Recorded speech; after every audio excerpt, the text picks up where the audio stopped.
Hello everyone, this is MC Deck Discussions and I'm OhBSmall, and today we have another deck discussion, and this is a special one, and I want to mention a couple of things up front since this is a little different than I normally do. And that is, first of all, this is meant to follow the gameplay video.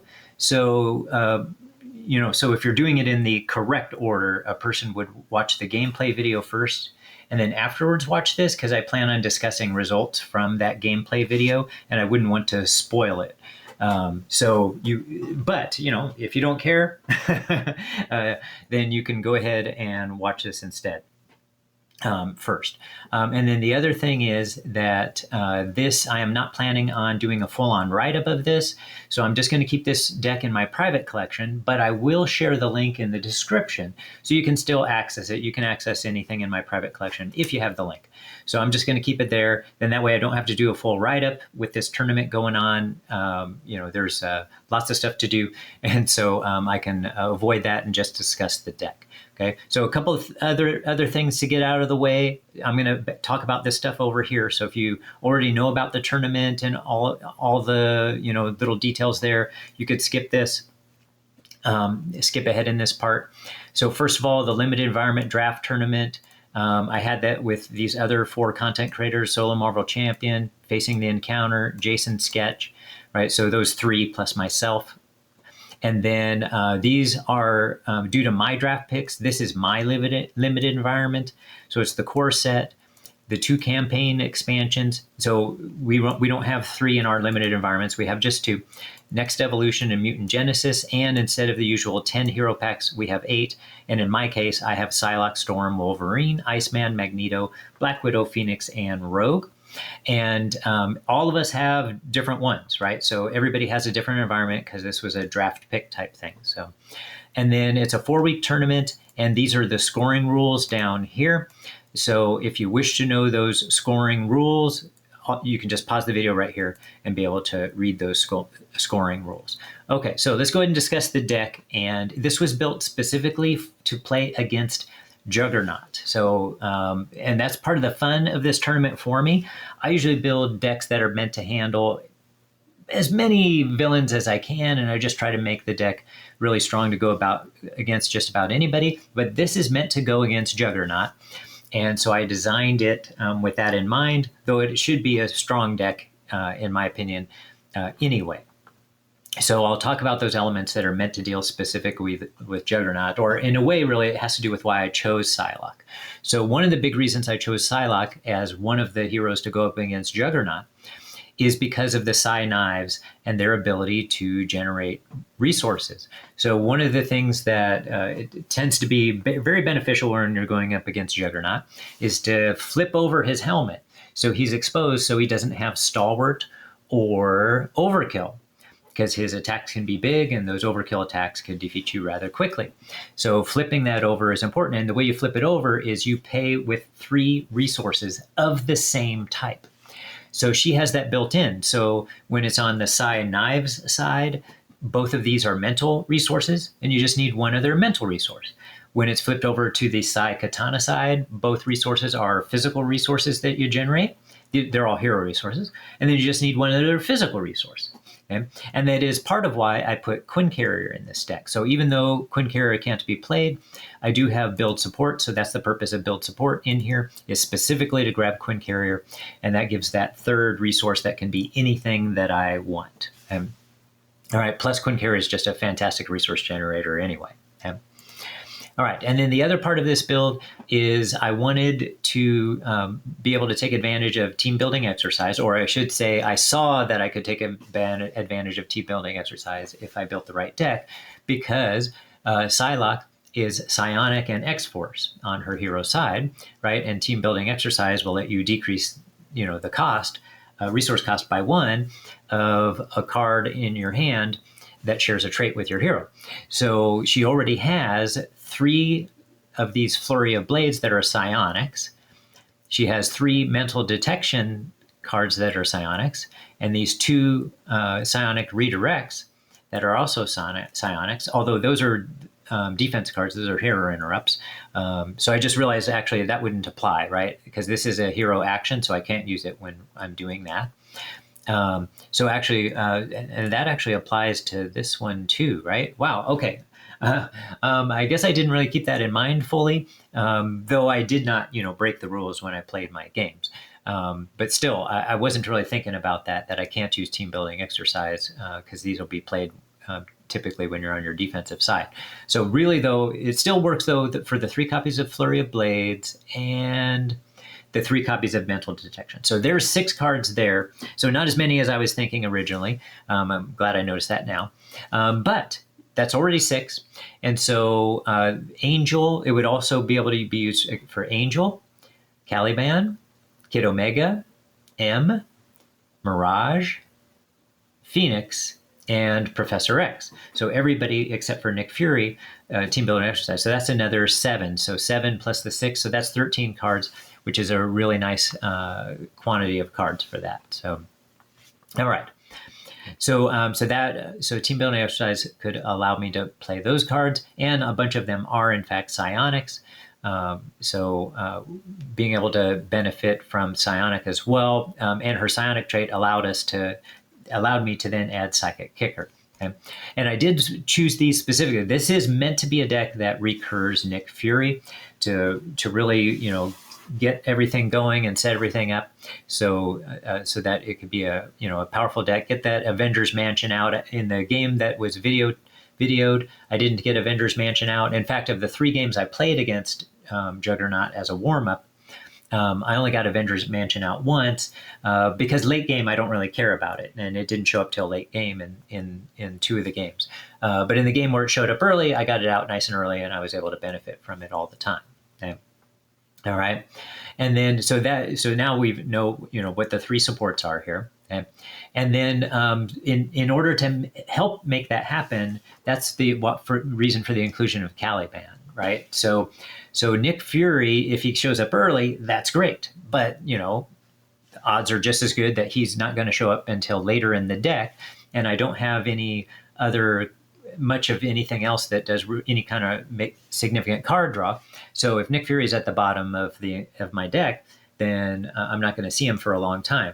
That's the part of the reason for Caliban being in here, or the main reason for Caliban. So after he enters play, discard cards from the top of your deck until an X-Factor, X-Force, or X-Men ally is discarded, and add that ally to your hand. Well, it's not going to put Nick Fury in your hand, but we have 3 copies of Make the Call in this deck. So if Nick Fury ends up as a card in your discard pile, then Make the Call can bring him back. If he doesn't end up there, we at least sifted through the deck faster to get to Nick Fury sooner. And then in addition to that, we also have a Call for Backup. That is another chance of getting Nick Fury into play earlier in the game. So the sooner the better to get Nick Fury. That's one of the major goals when playing, is to get Nick Fury going so that you can get the ball rolling on this thing. Okay? And that's another reason for Face the Past in this deck as well. It's for setup purposes, so that you can get the ball rolling with Nick Fury and have him be the engine running this thing. Okay? But then we have some just effective other allies. Kid Omega, just a really strong 2-cost ally. M, who can come in and just defeat a minion straight off the bat.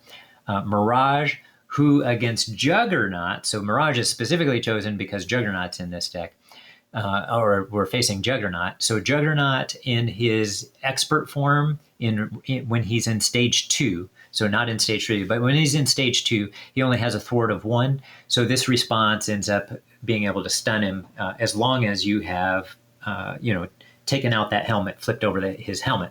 So after Mirage enters play, choose an enemy whose scheme is less than Mirage's thwart, stun that enemy. So she's able to stun him in that case.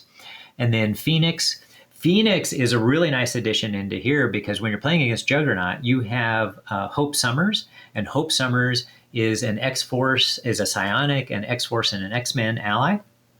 And so this response applies there. After Phoenix enters play, choose an X-Men ally, ready that ally, and heal 1 damage from it.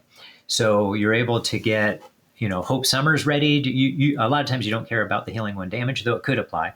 But you have the ability to go ahead and ready her, and she has some of the best attacking and thwarting because you have a lot of control as to whether or not your Psy knives are out. So what Hope Summers allows you to do is you duplicate the attack and thwarting of your hero. So the Psy Katanas add +1 thwart to Psylocke. So her base is a 1 thwart and 1 attack, and then 2 defense. And she has 4 hand size, by the way, on her hero side, 6 hand size on the other. But that means she can have, depending upon if the Psy knives are out, she can have up to 3 thwart. If the Psy Katanas are face up instead, then she can have up to 3 attack, and then Hope Summers will have the same.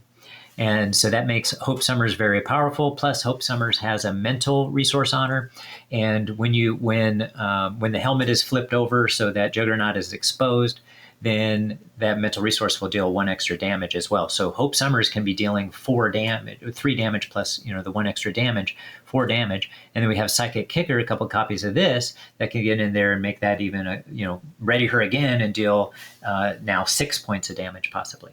So so that's a lot of the build taking advantage of Hope Summers there when we and including when we were have Phoenix too. And then Professor X is there so that we can confuse the villain. And then, Psylocke already has some of her own cards where she can also confuse the villain. So we can be able to go down to alter ego side pretty regularly a lot of the time. And that way we can go to, in our alter ego side, we have a hand size of 6 instead. So I'm not always going to be shooting for going to alter ego side all the time, but when I can do so safely, I'm going to want to do that when I can most of the time, get that extra card draw. All right. Other cards that we haven't covered. Yes. So we have 1 copy of Rapid Response, and that's meant to be especially, to possibly get Nick Fury out. And I even saw it as a possibility of ending a game because Nick Fury, one possibility is that he could just deal 4 damage right away, and he has a mental resource on him. So if Juggernaut is exposed, then he can deal 5 damage that way. And so Rapid Response could possibly just do boom, 5 damage, and the game's over. But also you can get card draw, or we have lots of other allies in here that could possibly also be able to be defeated by Rapid Response, and then just interplay again and have their ability occur again. And then we have a copy of Endurance just to give Psylocke a little extra breathing room if necessary, because against Juggernaut, that could definitely be necessary. And then Leadership Skill. This is actually one of my favorite cards, right? So the nice thing about this is it does not exhaust. So you're able to, it comes with 3 counters on it. And when your an ally makes a basic thwart or basic attack action, you remove 1 leadership counter from here. And then that ally gets +1 thwart and +1 attack for that action. So the great thing is if you have multiple allies attacking, you can do it multiple times, whether it's attacking or thwarting. Rather not just attacking, but attacking or thwarting, and get those benefits. So so that ends up being really nice. Nice flexibility there, and it's just 1 cost for basically 3 extra attack or 3 extra thwart altogether. Yeah. All right. And then, but the other benefit of Leadership Skill is sometimes when I was playing, it makes a training regimen another resource generator. So you can exhaust training regimen, they spelled it wrong there. You can exhaust training regimen, search your deck for a skill card, and add it to your hand. If you're in hero form, discard 1 card from your hand. Well, that gives you an extra couple of cards. So she already has 3 of her own skill cards, right? So this one, martial arts training, psionic training, and weapons training. So those are all possible cards. 2 of them cost 1, and 1 of them cost 2. But Leadership Skill only costs 1. So that gives 5 cards that you can possibly have an extra resource. If you're on an alter ego side, it's just another extra card in your hand. So an extra resource to be able to use or to play it. Or even if you're in hero side, say you only have 2 cards left in your hand, but you can't play either one, you can use your training regimen, get one of these cards out, and I definitely did this in one of my games, one of those 3 games with Leadership Skill, and I was able to play Leadership Skill and immediately start using it and start doing some damage or do some extra thwarting. So that was the purpose of Leadership Skill, both because I love the card to begin with, but also because it makes training regimen more of a real resource generator for the deck. Okay, so that's it for today's discussion. If you like this kind of content, please like and subscribe if you haven't already. And love having discussions with people in the comment section. Have a great one, everybody. Catch you next time.